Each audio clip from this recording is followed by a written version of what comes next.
Women in combat units are very rare. In fact, the Israeli army says this special battalion deployed along the Egyptian border is the only mixed unit in the world where men and women fight together. If I can fight, if I can do it, why not?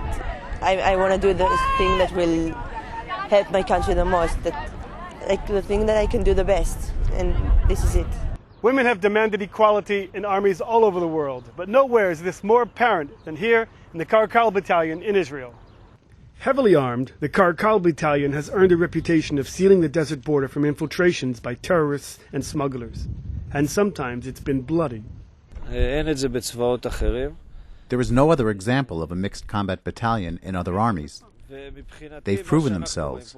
We've had a lot of operational actions where the female combatants have been engaged in firefights and have killed and captured infiltrators.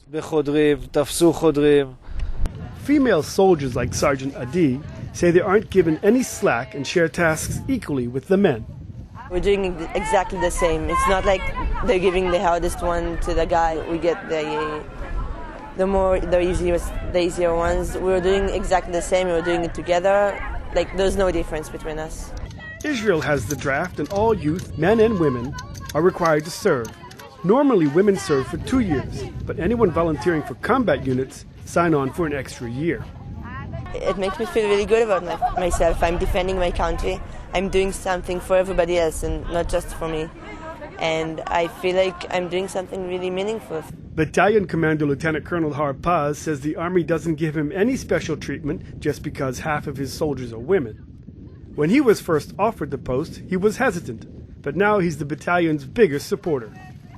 If there will be a conventional war, I don't know if they'll use our battalion, but here on the routine security patrols, we're just like the other combat units. The commander says occasionally men complain to him they can't serve with women. He tells them to grow up and get back to work. Asked if his soldiers have boyfriends back home, Harpaz shrugs and says it's not his business. They get by, just like guys. I'm not dealing with that, I tell you. Don't worry about them. On the Israeli-Egyptian border, this is Aryeh O'Sullivan reporting for the Media Line.